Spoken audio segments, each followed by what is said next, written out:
Assalamualaikum warahmatullahi wabarakatuh. Allahumma sholli ala Sayyidina Muhammad wa ala ali Sayyidina Muhammad. Pemirsa yang dirahmati Allah, marilah kita simak ceramah dari Kiai Haji Abdullah Gimnastiar dengan tema "Tidak ada bahagia jika tidak bersama Allah". Sebelumnya marilah kita perbanyak sholawat minimal 1000 kali sehari, agar hidup kita penuh barokah dan mendapatkan syafaat kelak. Jangan lupa berikan dukungan kepada channel kami dengan memberikan super thanks seikhlasnya. Marilah kita doakan semoga Agim sekeluarga dan para penonton YouTube ini diberikan kesehatan dan diberikan kebahagiaan dunia dan akhirat. Amin ya robbal alamin. Bismillahirrahmanirrahim. Assalamualaikum warahmatullahi wabarakatuh.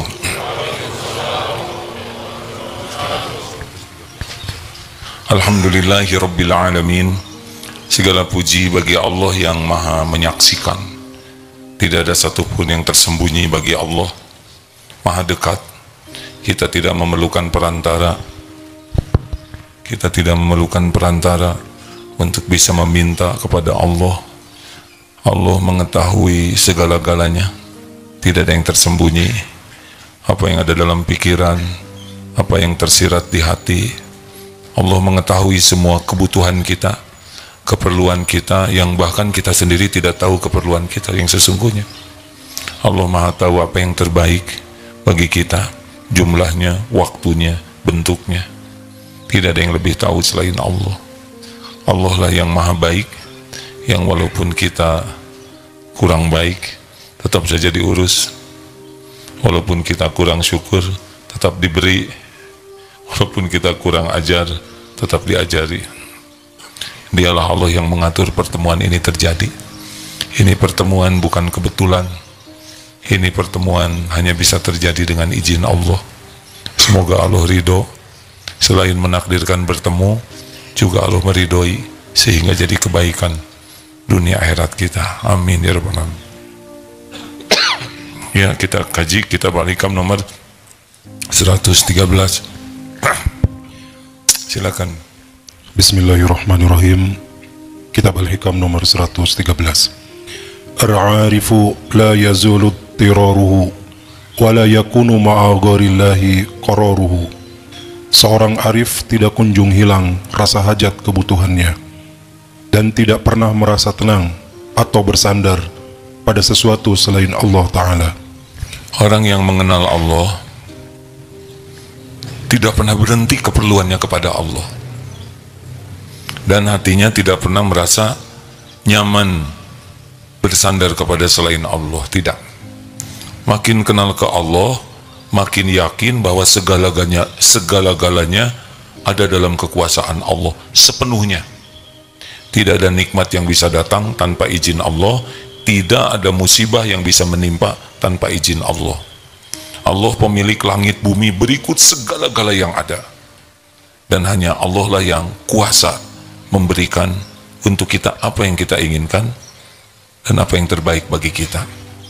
Yang kita inginkan belum tentu yang terbaik dalam segala hal. Wa ma bikum min ni'matin fa minallah. Nikmat apapun yang ada padamu dari Allah. Contoh, kalau kita sakit, pada umumnya ketika sakit, yang dipikir pertama sakitnya, yang kedua obat atau dokter. Tapi bagi seorang yang mengenal Allah, ketika dia sakit apapun, dia yakin sakit ini dengan izin Allah. Jadi sakit itu membuat dia ingat kepada Allah. Ini tubuh milik Allah. Tubuh ini tidak mungkin sakit kecuali izin pemiliknya.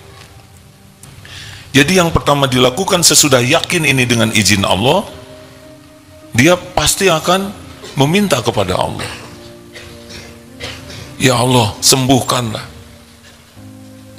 Bukan obat, bukan dokter, tapi Allah dulu. Karena dia yakin, kalau Allah menghendaki dia sembuh lewat obat, kita akan ketemu dengan obat itu.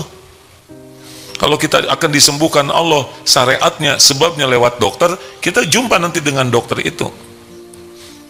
Jadi tidak bisa lepas dari Allah. Sakit itu menambah kesibukannya bersama Allah. Makin sakit, dia makin yakin ini sakit penggugur dosa.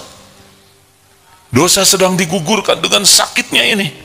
Apakah sakit fisik maupun sakit hati, dihina, difitnah, dijelek-jelekan, atau apalah yang membuat hati perih, diganggu dengan yang membuat hati kita terluka. Kita tahu yang ngeganggunya juga makhluk ciptaan Allah.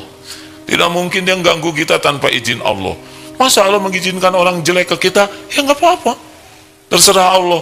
Allah mau menggugurkan dosa kita. Salah satu penggugurnya disakiti, akan ada yang nyakiti, dia dapat dosa, kita berguguran dosa. Maka ada yang ketika, ini tidak usah ditiru ya, ini tingkat tinggi, ada yang nempeleng. Kenapa saudara nggak membalas? Yang nempelengnya minta maaf. Ya karena saya tahu ketika tempelengan itu jatuh ke wajah saya tahu begitu banyak maksiat di wajah ini, dan inilah penggugurnya. Maka bagaimana mungkin saya gugur dosa sedangkan saya benci kepada saudara yang menjadi jalan dosa saya gugur? Udah saya maafkan, dan hasilnya orang itu jadi minta maaf. Nah, kalau belum masuk ke makom ini, ya tidak usah juga saudara repot-repot, bisa ditonjok nanti ya. Jadi sadar, ya Allah, ini tempelengan terjadi dengan izinmu, ini zolim, dia akan dapat dosa. Kita tidak boleh melakukan hal yang sama, tapi kenanya ke wajah kita, pasti ini ada urusan dengan dosa kita. Wa ma bikum min musibatin fabima kasabat aidikum. Musibah apapun yang menimpa kepada kita diundang oleh tangan kita, oleh perbuatan kita. Maka sakit bentuk apapun ke Allah, dan dia ridho. Maksudnya ridho bagaimana? Ya ini tubuh milik Allah. Kalau Allah bikin sakit apapun, ya sesuka pemiliknya. Sedangkan pemilik tubuh ini adalah yang maha baik, yang tidak pernah berbuat buruk, maha pengasih, maha penyayang, maha adil. Jadi kalau sesuatu terjadi pada diri kita, pasti Allah itu sudah memperhitungkan sebaik-baiknya. Pasti baik bagi kita kalau kita menyikapinya dengan baik. Ridho, sakit gigi, ridho. Aduh ya Allah, sakit sekali ya Allah, ampun ya Allah, mana obatnya? Gitu aja. Istighfar sambil doa, sambil cari, tolong cari dokter, boleh itu. Obat ini di mana? Boleh, tapi nggak ketemu itu obat kalau Allah nggak menakdirkan ketemu. Nggak ada nanti jalan pertolongan, jadi serba lambat, obat nggak ketemu, padahal bisa jadi obatnya tuh dekat, tapi oleh Allah dibuat aja agak jauh supaya makin rontok dosanya, makin menghibak kepada Allahnya. Tidak susah Allah menyembuhkan sakit gigi ya, tidak ada yang susah. Innama amruhu idza arada syai'an ay yaqula lahu kun fayakun. Itu baru bab sakit. Sama dalam hal apapun, mau bicara ke istri, bicara ke suami, bicara ke anak, bicara dalam rapat, apalagi pidato, ceramah, harus minta tolong ke Allah. Kita bicara, kalau tidak dibimbing Allah bisa ngawur niatnya, ngawur kata-katanya. Mungkin kita sedang banyak melihat di media sosial perkataan yang bicara tapi yang dengarnya geleng-geleng kepala. Bagaimana mungkin bisa bicara seperti ini kalau tidak ditolong oleh Allah?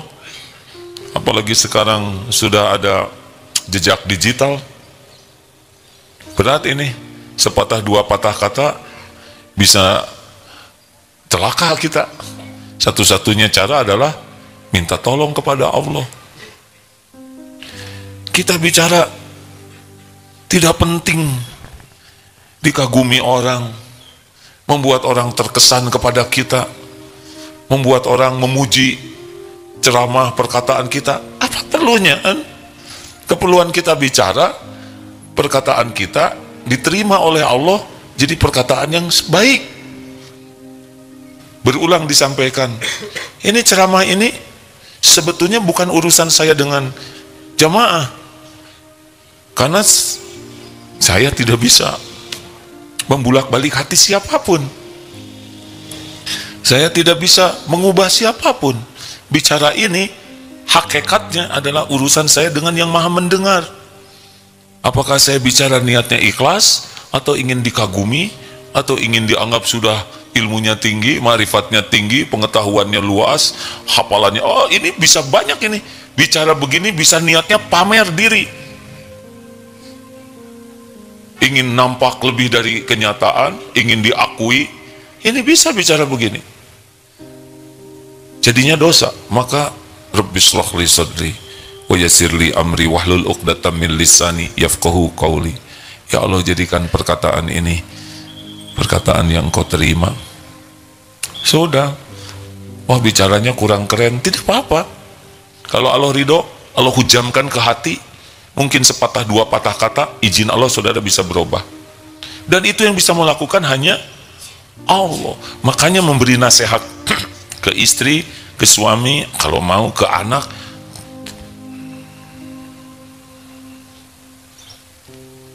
tidak usah terlalu bertele-tele panjang lebar, karena yang bisa memasukkan kata-kata kita ke hati itu bukan kata-kata piawainya mengatur kata, tapi Allah. Allah melihat keikhlasan kita, Allah mengetahui kejujuran kita, gitu. Jadi tidak usah heran kalau ulama yang ikhlas itu bicaranya tidak banyak, manfaatnya yang banyak. Beda dengan kita, sampai berbuih kita memberikan nasihat, tetapnya tidak ada yang ngerti. Tahu kenapa? Karena kita juga nggak ngerti dengan yang kita omongin. Nih, belajar hadirin, tidak sedikit orang belajar niatnya mendakwahi orang lain, tidak sepenuhnya salah. Tapi kalau kita belajar itu untuk mendakwahi diri sendiri. Berapa banyak kita menghafalkan dalil untuk agar orang lain tahu, tapi pertanyaannya, kita mau tidak pakai dalil ini untuk diri sendiri? Banyak kita mempersiapkan nasihat yang bagus untuk keluarga, untuk anak. Sebetulnya nasihat itu untuk diri. Allah lihat nih, kita serius tidak memperbaiki diri. Ku anfusakum wa ahlikum naro. Dirimu dulu, baru keluarga. Nah, karena kita merasa kita yang bisa menasehati, anak-anak dengar ya, dari gayanya saja sudah. Bapak menginginkan kalian menjadi manusia seutuhnya, tidak boleh separuh-separuh. Kalian harus menjadi manusia bertakwa. Aduh, bagus, sesuai dengan preambul dan undang-undang. Nggak usah gitu-gitu amat. Bicara yang tulus, pakai hati, banyak minta ampun kepada Allah. Ya Allah, Engkau tahu yang saya nasihatkan ini, diri pun belum mengamalkannya sepenuhnya, tapi semoga nasihat ini jadi amal soleh. Engkau yang bisa membulak-balik hati. Begitu. Jadi bicara saja yang diandalkan Allah. Jual beli, yang nakdirkan terjadi transaksi itu Allah, bukan piawainya bicara. Kita bicara adalah amal soleh, tidak usah pakai bohong, tidak usah dilebih-lebihkan. Nanti tidak jadi kebaikan buat kita. Kalau takdirnya bukan rezeki kita, pasti nggak beli. Kita udah dapat dosanya. Tapi kalau kita bicaranya baik, benar, ikhlas, nggak jadi beli, kita dapat pahalanya. Sama, Bapak nasehatin istri, istri belum mau mendengar nasihat Bapak, kalau ikhlas udah dapat pahalanya. Tidak harus waktu dinasehati langsung nunduk, langsung minta maaf, enggak. Mungkin oleh Allah didelaykan, pas malam-malam tafakur. Wah, benar juga. Ya, benar yang dikatakan. Waktu di depan kita mah, Bapak ngomong aja, nasehatin diri sendiri dong, jangan ngomongin saya. Tapi pada waktu sendiri, dibalikan hatinya, mudah.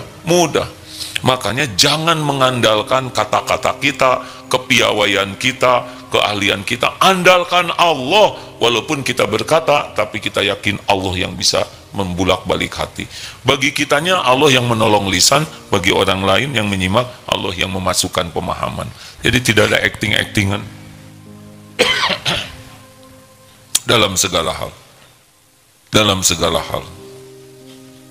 Kalau nanti ketemu dokter, jangan seperti dokter yang bisa menyembuhkan. Dok, tolonglah, hanya dokter lah, tumpuan harapan saya. Itu disimak oleh Allah. Enggak boleh begitu. Dokter, Bagaimana sakit? Ya sakit sekali. Level berapa sakitnya? Saya kira level 11 ini udah. Sakit sekali loh. Ada obat anti sakit kah syariatnya? Kita bicara apa adanya, tapi tetap sandaran kita Allah yang menghilangkan sakit. Kalau makan obat, ya Allah, Engkaulah yang menciptakan sehat, sakit. Saya niat makan obat ini jadi amal soleh, menyempurnakan ikhtiar. Hanya Engkaulah yang menyembuhkan, bukan obat ini. Bismillah. Makan. Beda hadirin. Kan dikisahkan itu ada, ini penceramah Australia, punya teman yang luar biasa, sangat menjaga makanannya, luar biasa ilmu kesehatan, dia olahraga, dia diet, dia tidak apapun yang kira-kira membuat tubuhnya rusak, dan hasilnya kena kanker. Dia merasa, bagaimana ini, saya sudah lakukan, perasaannya akan selalu sehat, akan panjang umur, ternyata kena cancer. Akhirnya dia menyadari bahwa tubuh ini ada yang punya, ya. Hadirin, untuk jadi sakit itu 1001 jalan ini. Untuk meninggal, ini 1001 jalan ini. Sangat banyak jalan kita meninggal dalam sekejap. Lagi duduk begini mungkin tidak meninggal. Itu roboh. Oh, horor sekarang mau pindah. Makanya saya kalau di tempat masjid yang besar menjauhi kipas angin yang gede atau lampu yang berat itu, ya. Ya ikhtiar saja hadirin. Turun dari sini, apa yakin selamat? Oh, ada yang wafat di tangga di sini dulu. Nyebrang, apa yakin selamat? Makan bakso, berapa banyak yang meninggal lagi makan bakso? Ya, ketelen. Atau ada hanya karena di sini karang dan dia akhirnya meninggal. Kenapa? Ya ada seorang preman itu karang dipicu dan dipukuli meninggal karena karang di sini. Ngarang ini ada. Maaf ya, tidak aman, tidak ada jagoan, tidak ada hebat, tidak ada yang terlatih super sehingga dia bisa selamat. Gak, yang ada itu cuma satu, kekuasaan Allah. Christopher Reeve, tahu siapa? Superman, bintang film yang jatuh dari kuda, lumpuh sekujur tubuh. Salah sih pakai jadi bintang Superman. Diuji, lumpuh, jatuh dari kuda sekejap aja. Yang naik sepeda di puncak tidak pernah menduga naiknya hebat, pulangnya remnya blong, jatuh ke jurang sekejap dimanapun. Makanya nggak mungkin kita berlindung, tidak mungkin kita tidak berlindung ke Allah dimanapun, kapanpun. Sekejap bisa terjadi apapun yang tidak pernah terpikirkan oleh kita. Benar? Apakah kalau punya kekuasaan bekal berjaya terus? Kita lihat di media, sekejap saja ada anaknya cinta monyet, mukul karena cemburu, ujungnya bapaknya hartanya habis di penjara. Sekejap saja, yang tidak pernah terbayang itu. Mudah hadirin, semuanya serba mudah. Maka orang yang mengenal Allah itu selalu berlindung kepada Allah, selalu berharap pertolongan Allah dalam hal apapun yang baik. Ada yang mau menghafal, siapa yang punya otak ini? Ini mau menghafal Quran, harus minta tolong. Luruskan niat, ya Allah, saya akan menghafal Quran. Catatkan setiap huruf yang saya baca membuat Engkau ridho, seperti yang dijanjikan Rasul. Teman ada yang hafalannya bagus, cepat hafal, bahagia. Kenapa bahagia? Karena Allah yang membuat dihafal, tidak ada iri dengki. Ada teman yang lebih lambat dari kita hafalannya, ikut mendoakan, tidak ada puas. Kalau ghil itu kan puas, dia gitu belum tentu ingat, iri. Yang ini baguslah, kamu lebih lemot dari saya. Bagi kita bukan masalah hafal Qur'annya, tapi setiap huruf yang dibaca diterima oleh Allah, ridho. Diulang-ulang makin banyak pahalanya, ya kan? Orang meremehkan kita, ya nggak apa-apa. Ya memang kita remeh, kita doakan kebaikan saja. Jadi belajar itu harus benar-benar minta pertolongan Allah. Bukan masalah IQ, tapi masalah berkah. IQ kan Allah yang buat. Apakah kalau kaya pasti bahagia? Kalau kaya bahagia, paling kaya paling bahagia. Yang terjadi, berapa banyak yang paling kaya bunuh diri? Enggak ada kaitan antara jumlah kekayaan dengan kebahagiaan. Kebahagiaan itu wa qana'ahullahu bima ata. Puas, bahagia dengan apa yang Allah berikan. Apakah kalau cantik, cakep pasti bahagia? Terserah mau jawab atau enggak, yang penting saudara bahagia ya. Apakah kalau cantik, ganteng pasti bahagia? Bukan tidak, belum tahu ya, belum nyobain kan.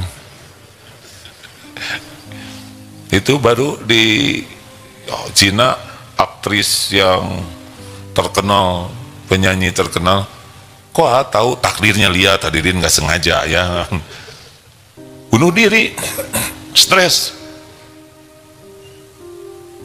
Yang enak tuh lihat wajah, ingat ke Allah, itu yang bahagia.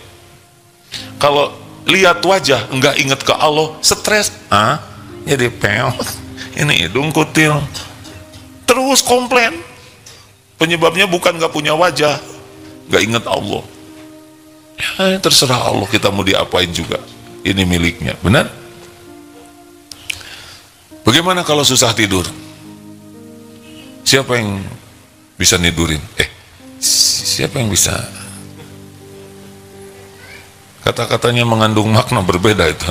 Siapa yang bisa tidur? Apa dengan meniduri bedanya? Astagfirullahaladzim. Kalau kita tidak bisa tidur, siapa yang membuat kita bisa tidur? Tapi kita lebih sibuk lihat jam. Jam 12 belum tidur, cilaka. Makin cilaka. Mau tahu rahasianya supaya kalau susah tidur bisa tidur? Nggak usah mikirin tidur, zikir saja. Ini rahasianya ya, tapi ini rahasia nih. Mau tahu? Kalau memang usak-usak, biasanya kita susah tidur itu karena mikir, segala dipikir, yang tidak selesai malam itu. Jadi caranya kalau memang udah nggak enakan, bolak-balik, ambil wudhu. Allah melihat kita berwudhu. Kalau masih belum tidur juga, sholat 2 rakaat. Doa, ya Allah, saya mau tidur. Baca ayat kursi yang bagus dengan artinya, ya. Baca Al-Ikhlas, Al-Falaq, An-Nas, pahami artinya, tiupkan, usapkan ke seluruh tubuh. Tenang saja, bisa 3 kali bagus. Gak usah mikirin tidur, Allah sudah tahu. Kalau kita tidak tidur seperti apa rasanya. Udah tahu persis, karena yang bikin babak belurnya juga Allah. Doa yang penting. Ada sebetulnya doa, cuman saya lagi lupa doanya. Dulu saya pernah susah tidur di rumah sakit, waktu sakit pakai doa itu tidur. Karena sekarang enak tidur, jadi doanya udah lupa ya. Ada tapi di Google ya, lihat saja. Dulu pernah waktu sakit tuh susah tidur, sampai makan obat tidur enggak mempan juga, makin stres. Akhirnya enggak, sudah. Bismillah, terserah padamu ya Rob, engkau sudah tahu apa yang terbaik. Pokoknya saya mau zikir. La ilaha illallah. Kok nggak tidur sih? Udah jam 4, berarti tidur dia ya. Karena tadi ketika itu jam 12:30 ya. Karena ada kok, waduh saya nggak tidur, kenapa saya muterin jam ini kok jadi jam 6? Berarti tidur dia. Udah zikir saja, pasrahkan diri ini ke Allah. Itu yang jarang kita lakukan. Semuanya dipikir, semuanya diselesaikan, enggak. Semuanya diserahkan kepada Allah, segala-galanya. Nanti kita ikhtiarnya gimana? Dibimbing oleh Allah. Jadi seperti pakai Google Map, kita menyerahkan diri ke Google Map, dibimbing oleh Google Map, benar? Asal kita mau patuh. Itu mesin, itu juga takdir Allah, Google Map, Waze itu ya. Jadi inilah masalah kita. Ke Allahnya telat, ke Allahnya enggak bulet, ke Allahnya basa-basi, asal-asalan. Doa juga, Rabbana atina fid dunya, tungguin, Rabbana atina fid dunya, astagfirullah, tungguin, astagfirullah. Masa istighfar emosi begitu? Minta ampun ya Allah, yang bener dong. Kalau istighfar itu yang enak, ampun ya Allah, astagfirullah. Tadi ngobrol berlebihan, Harusnya nggak diceritakan. Astagfirullah. Oh tadi ngobrol ria, ya Allah astagfirullah. Tadi mata kurang terjaga, aduh astagfirullah. Waktu tadi 15 menit dipakai sia-sia, astagfirullah, astagfirullah. Sholat duha banyak tidak khusyuknya, astagfirullah. Tadi ada yang minta tolong, udah cuman segitu, telat. Sedekah padahal takdir. Ada yang minta bantuan tidak seberapa, itu pasti engkau yang menggerakkan, tapi kok berat ngeluarinnya, astagfirullah. Istighfar itu pakai isi bagus, astagfirullah, astagfirullah, astagfirullah, tapi Allah tahu kita teh minta ampun enggak hatinya, ada penyesalan tidak? Kan inti dari istighfar itu penyesalan, kemudian minta ampun. Nah begitulah hadirin. Jadi dalam hal apapun selalu minta pertolongan Allah, dalam hal apapun. Dalam hal apapun. Qadarullah misalkan mules, atau ya maaf ya, ini sengaja saya menyampaikan ini. Gimana, apakah di toilet kita bisa zikir? Gak mungkin kita nggak ingat Allah, ya perut juga milik Allah, cuma jangan dibunyikan. Ya Allah, mules. Di hati, ya Allah. Ya siapa? Perut ini milik siapa? Siapa yang bisa bikin enak selain Allah? Kan?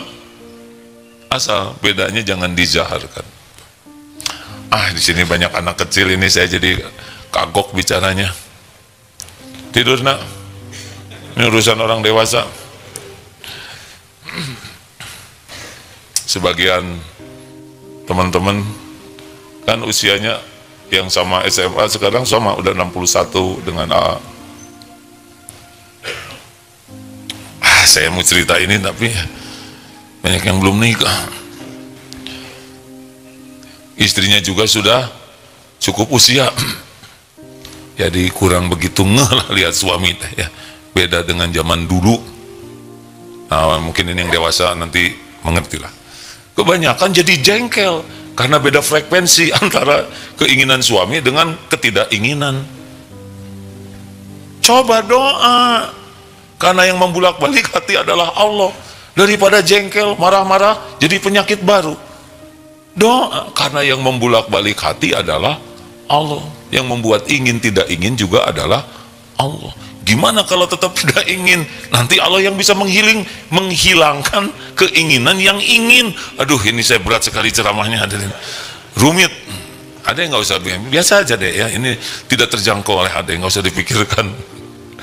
Jadi sama yang belum punya jodoh tapi banyak keinginan, minta ke Allah supaya dikurangin sepanengnya, tensinya. Ya gimana, belum ada pasangannya.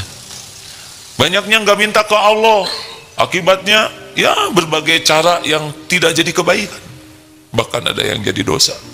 Pasti tidak minta, karena syahwat juga Allah yang menanam.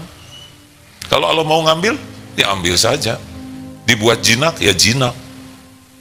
Maaf ya, saya bicara seperti ini karena sedikit yang mengandalkan Allah, jadinya emosi, bertengkar. Ya sudah, saya tidak mau berpanjang-panjang ini, jadi pada pengen nikah begini. Jangan, ada masih SD ya. Ada pertanyaan silahkan.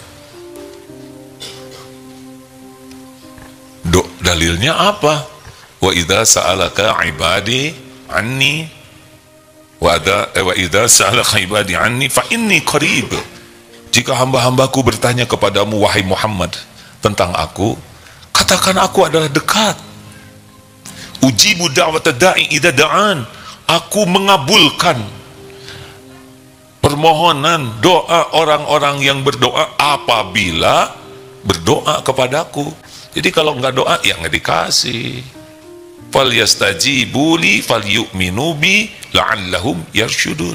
Maka Anda patuh ke Allah, nggak usah ribet, patuh aja kepada Allah dan yakin agar senantiasa dalam kebenaran. Selama ini aja kita error, ditolong oleh Allah. Pak, Bu, ini ya pertemuan ini sekarang.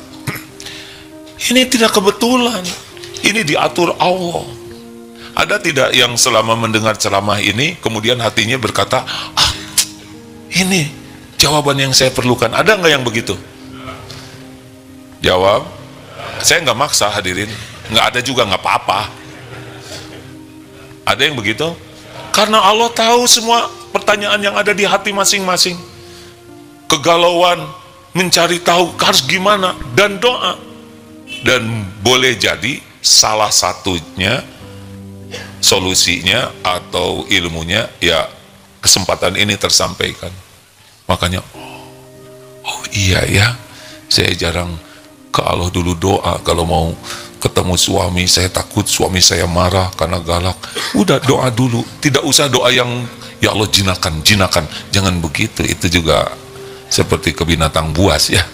Ya Allah lembutkan, enak. Mau ngebangunin anak, mau membangunkan anak, pegang kakinya atau belai rambutnya kalau anaknya memungkinkan ya, karena anak juga yang sudah kakek-kakek ini yang remaja lah. Bangun sayang, tangan ke anak, hati ke Allah. Ya Allah, ini anak ciptaanmu, ini anak milikmu. Ampuni saya ya Allah, Engkau tahu saya belum jadi orang tua yang baik, belum jadi contoh, belum mendidik dengan ikhlas dan sungguh-sungguh. Engkau tahu dosa dan maksiat yang saya lakukan, tapi izinkan anak ini jadi anak soleh. Bangunkan ya Allah, bangun sayang, sudah waktunya sholat subuh yuk. Sudah? Misal kata anak begitu. Udah nggak apa-apa, sing sabar aja. Bismillah ya Allah, Engkau yang membangunkan. Begitu, jadi jangan hudang sia, dahar wae mana. Kamu mau masuk neraka? Horor begini. Kata si anak teh, ini teman saya sholatnya belum bagus, tapi lembut. Ibu kelihatan sering sholat tapi galak begini. Jangan-jangan sholat yang bikin galak, tuh bahaya. Kenapa? Karena kurang ke Allahnya, ke Allah. Ada seorang ibu punya anak autis 3. Kalau tidak ingat ke Allah, oh suaminya meninggal. Bayangkan anak 3 autis sedang dan berat, lalu suami wafat, tanggung sendiri. Apakah ibu ini berkeluh kesah? Tidak. Kenapa? Ini anak titipan Allah, ini anak Allah yang menciptakan. Allah pasti punya rencana terbaik untuk anak ini. Kalau ibu meninggal bagaimana? Kalau saya meninggal, Allah ada, Allah yang menciptakan anak-anak ini, pasti Allah bertanggung jawab dengan apa yang dia lakukan. Nanti bagaimana? Ya mungkin tidak terpikirkan oleh kita. Tidak harus semuanya terpikir oleh kita. Tenang itu. Yang penting sekarang saya lakukan yang terbaik. Lalu besok lusa saya meninggal pasti ada jalannya. Saya berbaik sangka kepada Allah yang maha baik. Ndut dengan Isoh mungkin sedang nonton. Isoh kakaknya lumpuh sudah 46 tahun. Adiknya Ndut kurang lebih 42 tahun, lumpuh berbaring, tidak bisa kemana-mana. Pertama wafat ibunya, kemudian beberapa waktu yang lalu ayahnya. Gimana itu yang 2 di rumah? Hah? Gimana itu? Tidak bisa turun. Teh Isoh malah tangannya sudah kaku bengkok. Ndut juga berbaring. Gimana itu? Ibu meninggal, bapak meninggal. Tetap saja ada yang ngurus. Ajid namanya, SSG juga. Ada saudaranya, tetangganya ada yang ngirim. Cukup. Insya Allah sedang nonton sekarang. Dibikinkan rumah oleh Allah, ada tempat berteduh. Allah pasti mengurus semuanya. Makanya jangan suka stres mikirkan yang akan datang. Kita boleh memprediksi, kita harus mempersiapkan dengan baik, tapi Allah ya gaib. Ini yang biru-biru ini peserta pelatihan kemerdekaan. Kemerdekaan dari kerja ya kan? Pensiun. Tenang Pak, berapa tahun lagi pensiunnya? 3 bulan lagi? Tenang dong. Belum ya. Ada yang pensiun 3 tahun lagi stres. 3 bulan tenang Pak, karena nggak tenang juga tetap pensiun. Dan siapa tahu bulan depan meninggal. Oh makin stres sekarang. Ya udah, karena Bapak mau nanya supaya beliau bahagia, karena saya tidak mau berdebat Pak. Bapak mau nanya, saya setuju Pak. Ya silakan. Assalamualaikum warahmatullahi wabarakatuh. Waalaikumsalam. Yang kami muliakan Kiai Haji Agim, saya peserta pembekalan Pak Kiai, pra pensiun yang penyelenggaranya Duta Transformasi Insani. Nah, yang saya tanyakan Pak Kiai, saya bekerja udah hampir 35 tahun. Dalam 35 tahun itu saya mengakui Pak Kiai, mungkin banyak dosa yang saya alami. Mungkin atau pasti? Pasti, Ya. itu pasti. Karena dalam 35 tahun ini saya mengakui lalai dalam beribadah, tidak tepat waktu, dan mungkin dalam mencari rezeki selama 35 tahun ini. Jangan dijelaskan, pokoknya punya dosa aja. Punya dosa. Karena kami jadi ngebayangin, Pak ya. Yang saya tanyakan Pak Haji, bisakah saya bahagia dalam kesulitan? Karena masa prapensiun itu saya harus bahagia dan penuh ketenangan. Itu kayak Yang bikin gelisah apa? yang bikin gelisah mungkin ada yang harus diselesaikan Pak Haji. Selesaikanlah. Cicilan, kreditan. Baik Pak. Ya, terima kasih Pak Haji. Assalamualaikum warahmatullahi wabarakatuh. Waalaikumsalam.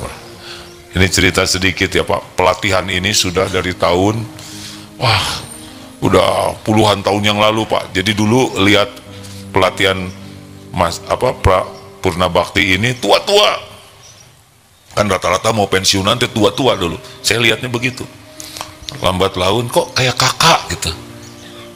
Lama-lama jadi sebaya dengan saya. Aneh. Lama-lama jadi adik-adik ya. Ini kan gak ada yang seumur dengan saya, pasti lebih muda kan? Bapak usia berapa maaf? 56, 6 tahun di bawah saya, adik-adik sabar lah ya. Gini, gimana kita punya cicilan supaya nggak nyicil, jual. Pak tenang ya, biasanya mau pensiun tuh stres, mikirkan gaji jadi sedikit, penghasilan jadi terbatas. Tenang Pak, kita ini udah dijamin oleh Allah sampai ajal. Rezeki kita tuh udah ada Pak. Dan makin tua juga makin dikit rezekinya Pak. Nafsu, emosi, keinginan yang banyak itu. Kita kan sudah mulai, asam urat udah ada belum Pak? Belum. Sudah belum, pakai insya Allah belum. Kolesterol ini, kolesterol. Seperti saya sekarang makan makin dikit walaupun disuguhin banyak. Karena memang Allah sudah membuat metabolismenya harus lebih hati-hati. Jadi gini Pak, tenang saja ya. Pokoknya menjalanin, dekati Allah. Kalau memang nanti Allah mau melunasi, dilunasi Pak. Kalau belum lunas, ada rezekinya ada. Tidak harus terbayang rezeki kita dari sekarang. Yang harus itu Bapak banyak tobat. Karena penghalangnya adalah dosa. Naik mobil kaca kotor dan makin kotor. Jalan kelihatan tidak? Tidak. Jalannya ada tidak? Ada. Bersihkan, nanti kelihatan jalan-jalan. Tenang, nggak usah banyak yang mikirin udah pensiun. Pikirin hari ini aja jadi orang baik beneran. Nggak bikin dosa sekuat tenaga, bikin taat sebaik mungkin, perkataannya yang bagus, nolong orang, senyum, pokoknya hari ini aja. Seperti naik angkot, hari ini bayar, besok gratis. Hari ini bayar, besok gratis, alhamdulillah. Besoknya naik, hari ini bayar, terus aja sampai tamat ya. Nah kita juga gitu Pak. Saya juga sama nih, mikirkan kematian banyak. Yang penting hari ini sepadat mungkin oleh amal soleh. Sekuat tenaga, menit demi menit itu jadi kebaikan. Apa aja, apakah belajar, apakah senyum, apakah nolong orang, apakah sholat, apakah ngaji, pokoknya sing padat, minimalisir dosa. Nah kalau itu terjadi, la in syakartum la azidannakum. Nanti Allah yang ngurus. Nggak semuanya harus kepikir sekarang kok Pak. Relax saja. Makanya keperluan yang paling urgent bagi kita adalah mengenal Allah. Karena kalau tidak kenal Allah, udah stres, nggak ada bahagianya, nggak ada bahagia sampai mati. Kalau mengenal Allah enak, gitu Pak. Maka nanti kalau udah lulus, ikut lagi ke sini program masa keemasan 40 hari, ya. Jangan dulu cepet-cepet pengen bisnis kalau udah pensiun, tobat aja dulu, diem, ya. Nggak usah tergesa-gesa, nggak akan kemana-mana kok Pak, rezeki itu. Saya kan udah pensiun juga Pak. Ayah saya dulu prajurit tentara, walaupun perwira, tapi terbatas, tidak seperti yang kelihatan banyak uangnya. Tapi sesudah pensiun, bisa ke Eropa, haji, kemana-mana. Kenapa? Nemenin saya anaknya ya. Anaknya ceramah, diundang, bapaknya diongkosi, ibunya diongkosi, pergi tuh kemana-mana. Jadi tidak harus terlalu terdeteksi. Yang harus itu hari ini banyak tobat, jauhi maksiat, tingkatkan taat, tebar manfaat. Sekarang Itu yang penting tuh. Karena besok mungkin udah mati kita. Banyak yang mati muda loh, Dek. Jangan merasa tenang, wah itu dunia aki-aki kata saya. Ya, tenang lah Pak. Ya Pak, tenang. Zikir aja yang banyak. Tapi saya terang tobat yang banyak ya. Ya, ada bertanya lagi? Maaf, ini dari mana aja nih? Dari MT Al-Mutmainnah mana? Ada? Ya, terima kasih. Bekasi MT Raudatul Mukminin mana? Ada? Alhamdulillah, terima kasih. Darul Huda, oh tadi Cilegon ya? Berapa jam dari sana ke sini Bu? Nah, cara menyebut 8 jam itu ya, 8 jam, nah itu penderitaan. Berapa jam? Alhamdulillah 8 jam. Jadi nada itu tekanannya dari hati Pak. Kalau hatinya menderita 8 jam, sama jumlahnya, sama nyebut juga tergantung tekanan. Monyet, nggak ada yang tersinggung, monyet, nah, kan. Jadi berapa jam Bu sekarang? Ya setidaknya ada ikhtiar ya. Darul Huda mana? Darul Huda, alhamdulillah ini lebih jauh dari Serang Banten.